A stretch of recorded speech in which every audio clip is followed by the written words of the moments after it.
Welcome back, everybody. This Week in America online, thisweekinamerica.us. Robert Maxxim back with us from the Legacy episode series, Worldly and Past Life Visions, Atlantis, Lemuria, Ancient Technologies, Spiritual Sciences. It's the critically acclaimed Legacy episode series by our guest, Robert Maxxim. 5 episodes called A Must-Read for Every Truth Seeker. The author's real visions of previous lifetimes in Atlantis, Lemuria, and other worlds where these lives took place. The series, 30 years in the making, features advanced scientific and spiritual concepts with evidence. For Robert, these experiences began as a child with sleep-time visits to other worlds. They continue in both wake and sleep states. He spent 40 years studying science, religion, and the science of life, works in the field of information technology. Author of the Legacy series, Robert Maxxim, back with us on This Week in America. Robert, welcome back to the program. We're loaded with questions today. Hopefully you're loaded with answers, and this will work out very nicely for both of us. Let's do it. We have got to, and again, I'll tell you throughout the program how you can get questions to Robert. You can do them directly to Robert, or you can go to our website. Starting with the first question, I don't believe in that the Big Bang happened. Do you, and can you explain? Well, as I said in the previous show, I really got into trouble for putting science on the spot in college. But honestly, the Big Bang is just a professional fairy tale, or you can say it's a prescription for a full-strength Rolaids. That's interesting. Okay. Yeah. Now, imagine a baseball player. It runs to second base and then throws the ball back to home plate to the catcher. Now, the ball reaches home plate in about a second, but question is, how long did it take for the player, the runner, to get to second base? Science accounts only for the ball thrown, not for the player running to second base. I'll explain it this way. According to science, the universe has a radius of 13.8 billion light years, and it's also 13.8 billion years old. So basically, a year is a light year. So time and space is the same thing. So it's 13.8 billion light years in radius. So now think of a galaxy. A galaxy that's very close to that edge, it's 13.4 billion light years away. That's the furthest thing we've seen. So 13.8 from 13.4, according to science, that galaxy was created 400 million years after the Big Bang. So let's say that's like the second base. So the galaxy is the runner, 13.4 billion light years is second base, and now it takes light that long to get back over here from it. Okay. So over here is home plate, okay? Not really, but let's just go with it. I'm going with it. Yes, you've convinced me. Yes, I can visualize that better. So yes, I'm with you. Okay, so now the question is, how long did bomb material take to get all the way out there in the first place? So that's the time it took the ball player to run over to second base. How old is that galaxy? Or how long was the player sitting there on second base doing nothing until he threw the ball back to home plate? You see, you must add all that time to the age of the universe, but science doesn't take that into account. If they did, the whole of Big Bang falls apart. So, not only that, those far objects are moving at light speed from us. And that means that light can't come back to us other than some small reminiscent amount of gamma rays and some very slow radio waves or something. But that's not the case. That's not what happens. So how can that be if objects that are traveling at light speed send nothing back? How come we're getting something? Another thing is Doppler shift. And as I show on my website, Doppler shift is a function of energy. It's not a function of distance. Another thing is the Hubble constant. It doesn't hold. Again, on my website, you can see how I have put in uh, the Hubble constant equivalent for every galaxy movement known in the universe. And you look at that chart, it's not aligned, but it kind of looks like this. Yep. So galaxies are not receding from us also, but rather they're traveling towards a central whirlpool, which is called a Great Centaurus Attractor. So we're not going like this, we're kind of going like this, spinning around some vortex. See, nothing that people are showing about the Big Bang is true. It's all false. And don't forget, supposedly after the Big Bang happened, it took time for that bomb material to get way out here to that 13.4 billion light year point, and then it took it that same amount of time for the light to get back. That's double the time. Plus, how about the holding time? That's more time too. So, folks, yeah, this is just because the telescopes are at that limit, and because the Hubble constant has been pushed to agree with that distance, because that's what's happened. That's why the Big Bang seems to make sense. But when you add this travel time to second base, it falls apart. I hope that helps. Interesting. I think that will. So, again, using science, you're able to refute that. The website that Robert mentioned, his main website is rgaetan, that's RGAETAN.com. Great information there. When he's saying something, it's backed up. I'm not just saying that, it's actually backed up on the website. Another question, what is the higher self you talk about, and how do you find it? A lot of soul searching. Jesus referred to it as the small, still voice within, the Father and the kingdom within, the way.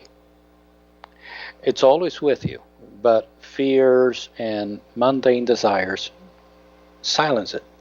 It is the accumulation of positive creative influences in your evolutionary journeys and the intelligence in charge of your soul. It's the boss. It is infinite in nature. It's interdimensional. That's the source that sets up reincarnation missions and your consciousness journeys between dimensions within that huge soulic domain. So the boss is the one that sends your consciousness down here to reincarnate and then takes you back up again towards its domain. So physical life is just one of its planes. It's actually the lowest. To gather experience and expand its intelligence in a positive, infinite way. If your soul were a hard drive filled with directories and files, the higher self would be the user. Your consciousness would be, say, like the mouse pointer that selects and interacts with its programs. So you could say the higher self is then the boss and you're the employee.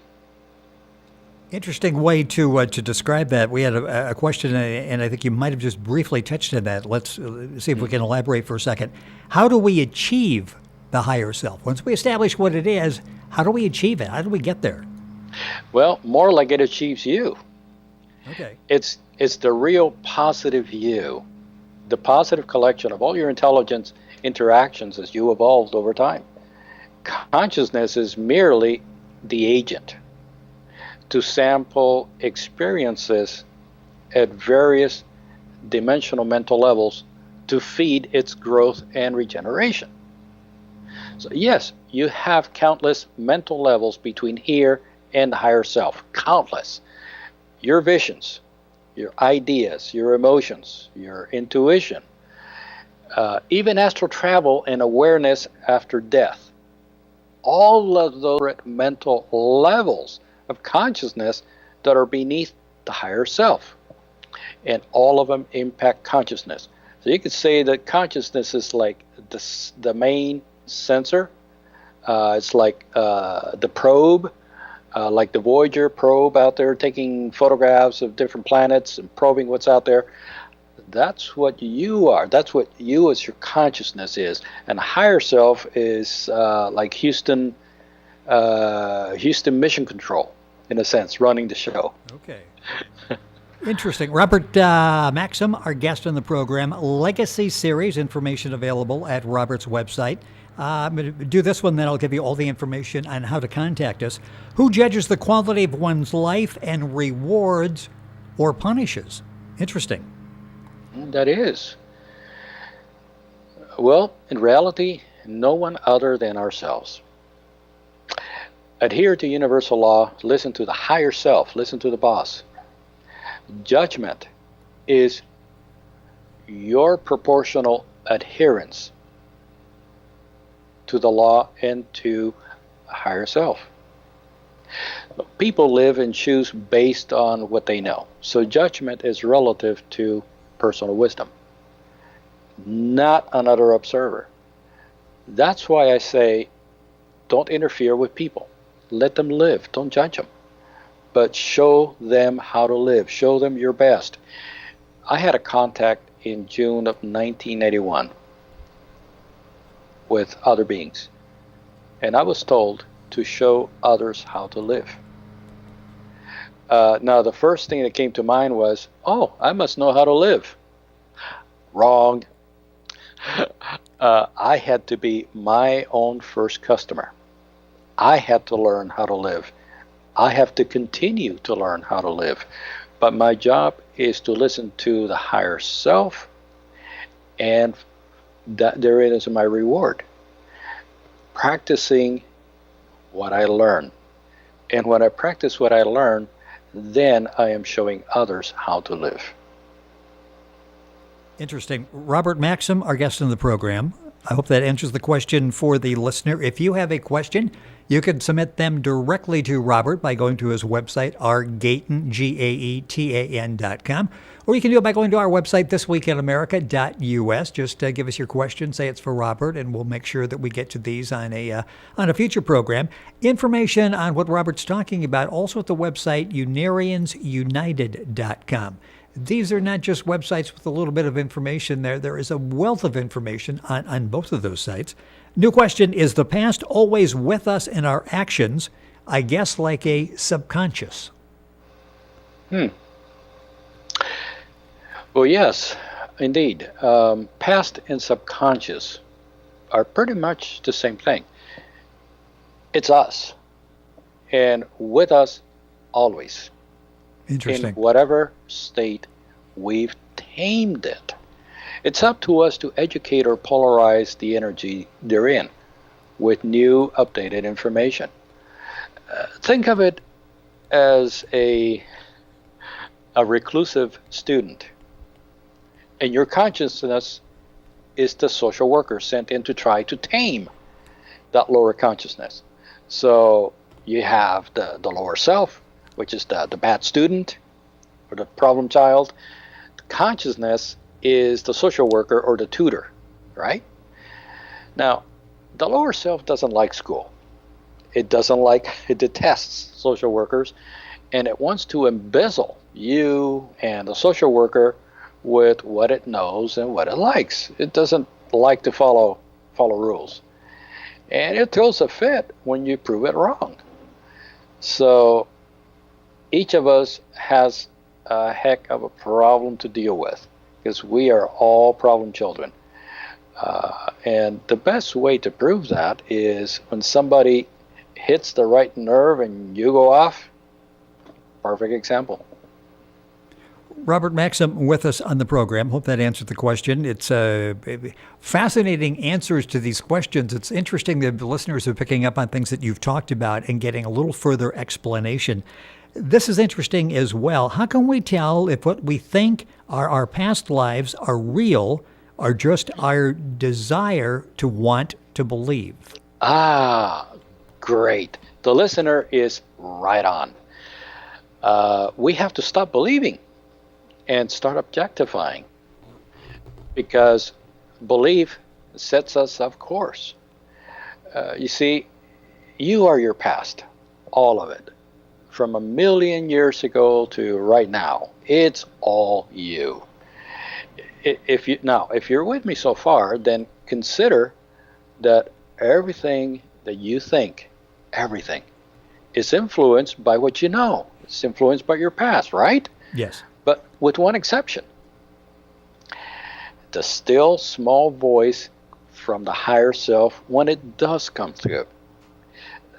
This voice is your tutor, it's your advisor. It helps dampen past strength, and it deposits overriding knowledge into your subconscious, thus evolving you upward. It tutored to correct it.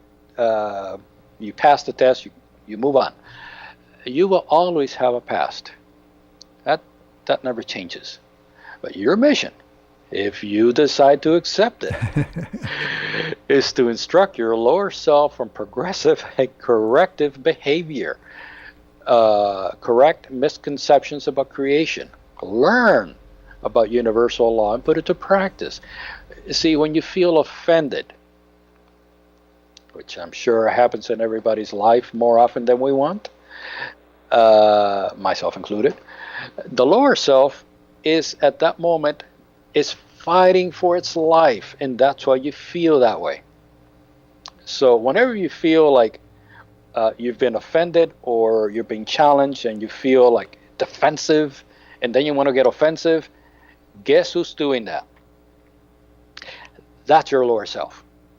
And you have to catch it and you have to say, no, sir. Down, boy. Down. Fast. Do you ever get to the point where you are aware of that? I would think you have no problem with that because you know where the voice is coming from. I guess what I'm asking is, do you ever get to the point where you just thwart that voice, or does it still slip by from time to time? Oh, I'm definitely not perfect in that. I'm working on it. But eventually we all get to the point where we have mastered it. Could take a couple billion years maybe.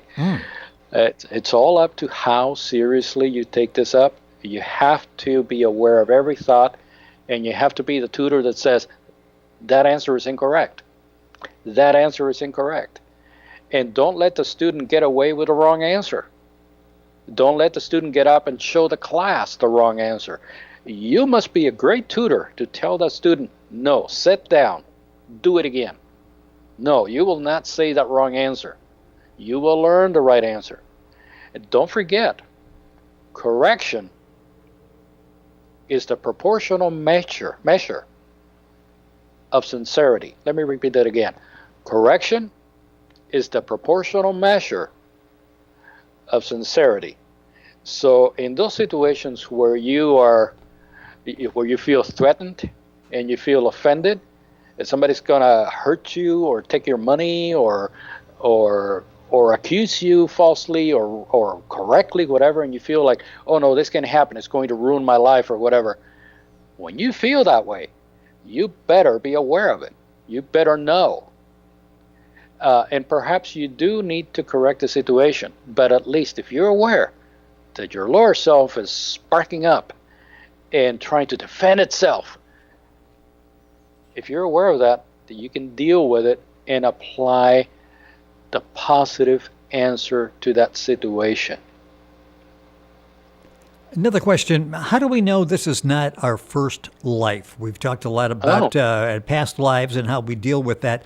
How do we know that it's not our past life? And does everybody that's living now have a past life, at least absolutely. A past life? Okay. Absolutely. At least some 10,000 maybe, or 100,000. Okay. Development of your soulic intelligence is proof solid enough. Something that experience builds solely from childhood events in this one life. But that's not true. How did I fix a watch at age 1? And how did I play a violin at age 2? See, that's how well we are retooled by this world to erase pre-child experiences and focus only on the present. So think back. Don't imagine what your early tendencies were, and you will find that your answers are there. If you think back in your childhood and the things you saw, the things you believed, the things you feared, you're going to find out that they have absolutely no basis from this life. But it's up to each and every one of us to put their thoughts back, not to imagine, but to really remember childhood the best you can, you're going to be shocked with what you have tried to forget. Now, I want to go back. You're not going to slip this by me. I knew you were an accomplished musician at age 3.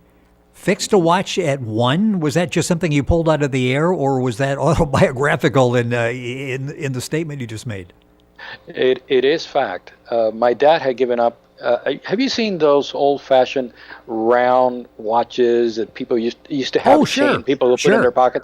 Yeah, it was my grandfather's, and my dad praised it, so he gave it to me and said, well, maybe, I can't fix it, you can play with it. So I took it apart, and I found some gears. There were some gears missing.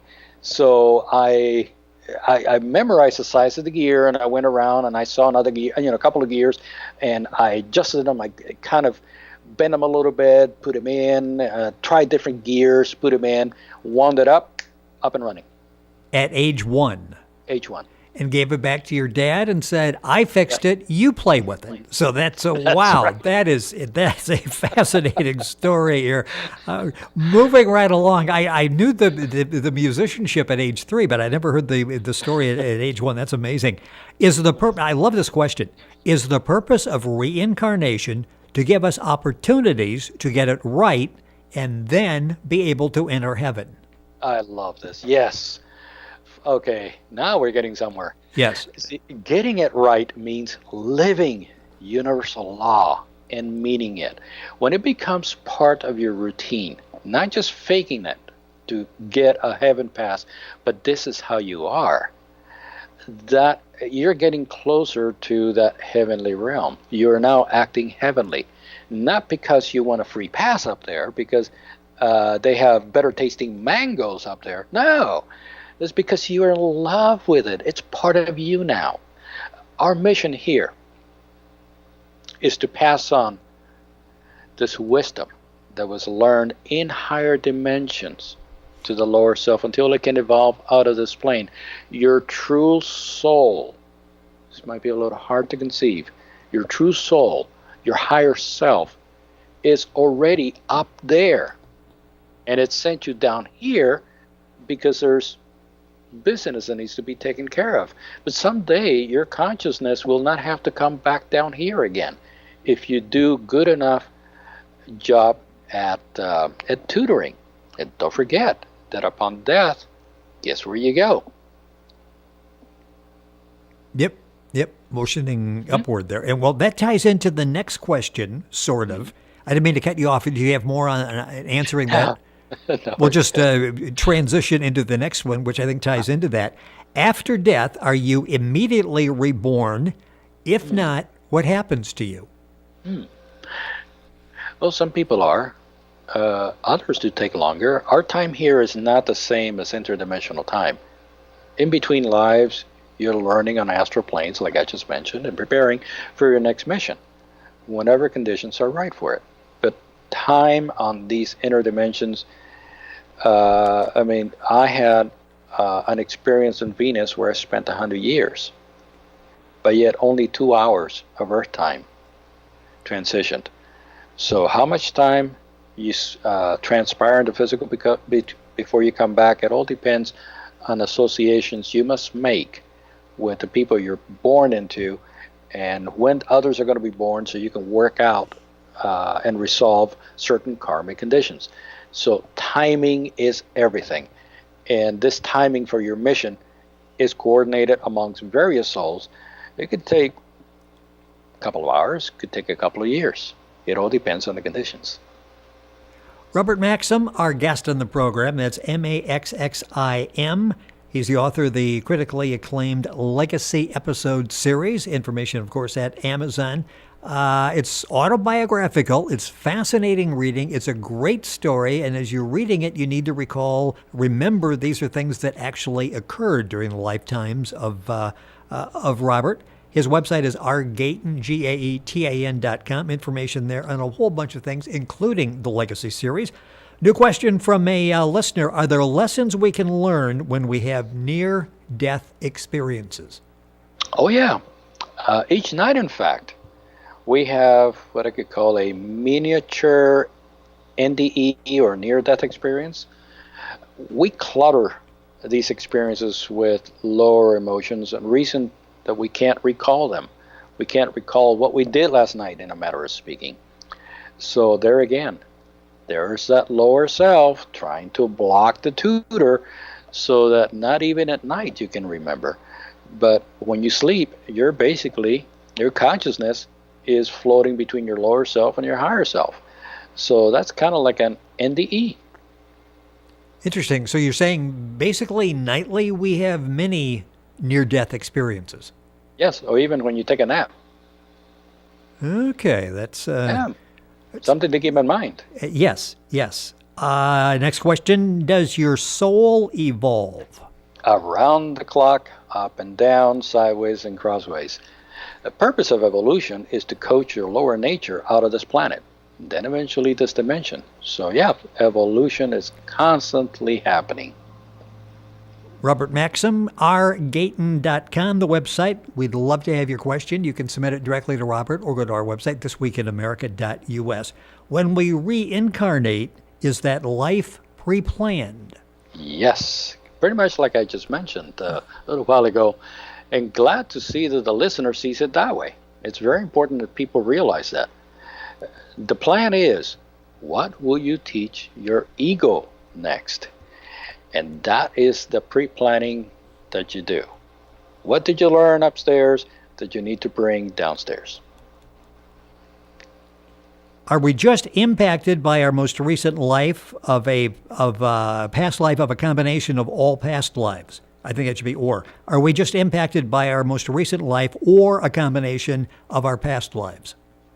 Yeah, it goes back to planning before being born, which lives you're going to deal with. In each life, you deal with a set of past lives, not all of them. You don't deal with all of your past lives in one incarnation because you would literally go insane if you did. Too much. So you only pick a little bit. Okay, imagine doing a final in history, government, calculus, music, everything thrown in, and you got 1 hour to do it in. So when you reincarnate, you're probably just going to take chemistry. The next time you're going to take physics, just as an example. You break it up so you can deal with it. Moving through a number of questions on the program, and I hope we're answering your questions. Submit new ones. We'll get to those eventually. We're going through a bunch of them on the program today. Do you feel that what each soul sows in this life is reaped in the next life? Yes, from this and also previous lives, both. Interesting answer. How everything all seems to tie in together. You're doing a nice job today of tying this flow in here, and how everything is interrelated. New question. I often hear Trump referred to as a soulless person. I realize they are not being literal, but it got me into thinking: is it possible to be without a soul, or could he be the reincarnate of one of the shadier leaders of the past? That comes from a Democrat in New York State. Well, I did not vote Republican, but either way, I don't get into politics, but everything, even air, even atoms, everything has intelligence or soul, everything. So the term soulless really means somebody that's uncaring, somebody that's apathetic. Now, as to who Trump was in his past, I can't reveal that, but I would not call him a past shady leader, maybe the opposite, but I really can't say. That's safe. You answered the question, so we will move on from there before anybody gets into trouble, because you can't talk about politics anymore. Is it possible that people are living now who actually lived millions of years ago on another planet? He I asked of love a this. gentleman who lived millions of years ago on another planet. The question is it possible? I'll let you answer that. Yeah, yeah, yeah. Actually, yours truly, you're looking at Yep, one, yep. and the listener is also one. How do I know that? How would he know to ask that question if he had not? Just think about it. Okay. So yes, he himself or she did live on another world a long time ago. And Robert's experiences millions of years ago, you'll read about in the Legacy episode series by Robert Maxxim, Maxxim. Available at Robert's website, available, of course, at Amazon as well. New question: what is our mission in this life? Well, let's replay back this entire conversation. Yes. But bottom line is to teach our lower nature, our lower self lessons that we learned in between lives, and tame that lower self, not do its bidding, not let it use this body to say what it wants, to do what it wants, to ruin somebody else's life, to convert, to take advantage of somebody else. No, it's to practice universal law. And none of those things that I just mentioned are part of universal law. Universal law is very simple. Everything for everyone else. That's number one.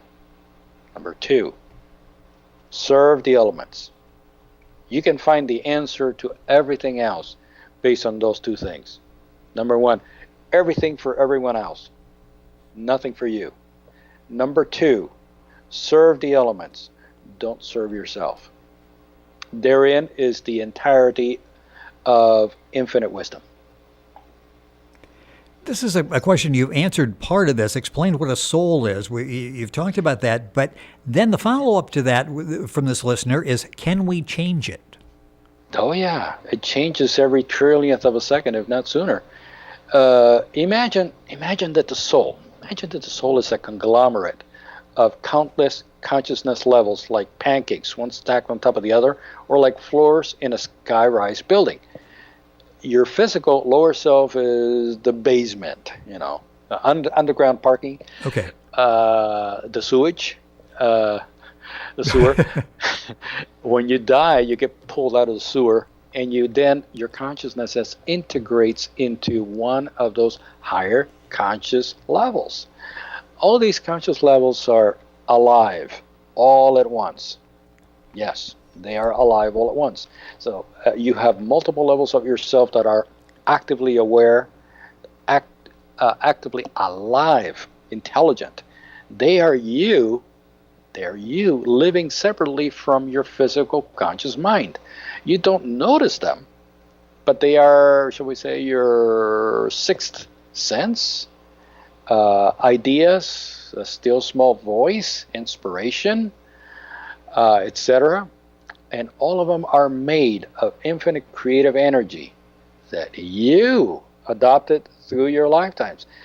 So see, you don't just live lifetimes here in this physical environment, but when you die, you are living a lifetime also at these other higher levels of mind.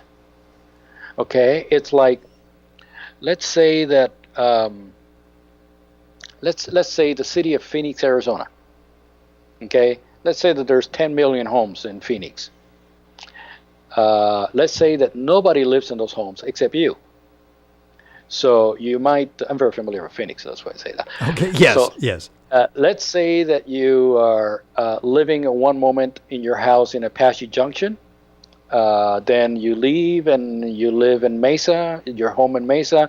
Then you live in another one in Higley, another one in Chandler, another one in up in Glendale, another one in Central Phoenix. That's what your soul is like. You have different homes. And don't forget what Jesus said. In my Father's house, the Father he referred to was his higher self. In my higher self's home are many mansions. And those mansions are your conscious levels. So begin to look at it that way, okay? that when you die and you feel this great sense of peace and love that you feel, you have just left one house and you have entered into another one. When you pass through that light tunnel, you have just entered into another one. My trip to Venus, I went to hundreds of different conscious levels up there, and they were all different parts of me, and they were all alive, and my consciousness was actually existing within that life force of me. It's a very difficult thing to explain, but hopefully that helps to shed a little bit more information on what the soul is and how it all functions. I like the analogy of the homes, and they're all empty, they're all yours, and you can go from one to another. That's a great example of what you were talking about.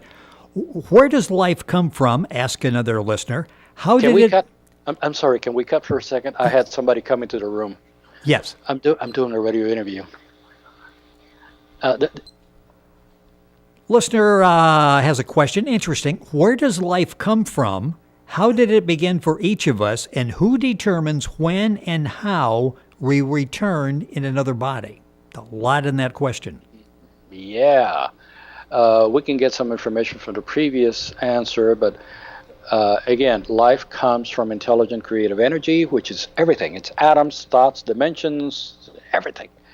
The same thing that makes up our soul is the same thing that makes hydrogen and oxygen and gold. The same energy that creates those atoms is what we got. And thoughts are the same energy, basically. We were all born from it and evolved by sampling and combining intelligent relationships here and there. So your intelligence learning plan, the learning plan is what determines how long you stay here.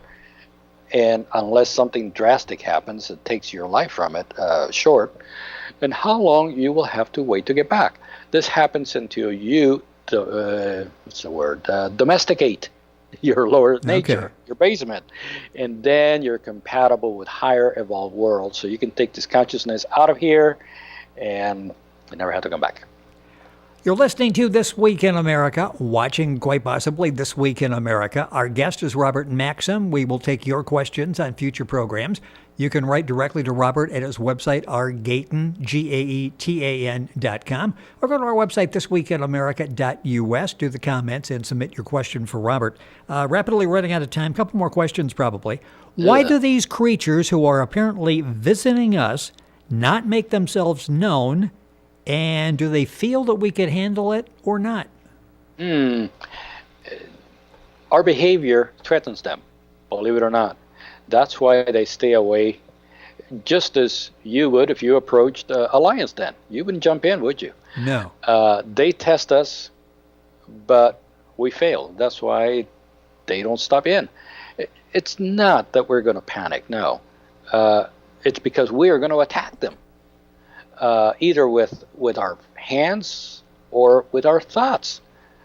Or we're going to stop evolving and escape responsibility of coaching our ego. That's an interference. Okay, I'll give you an example. Let's say that you're doing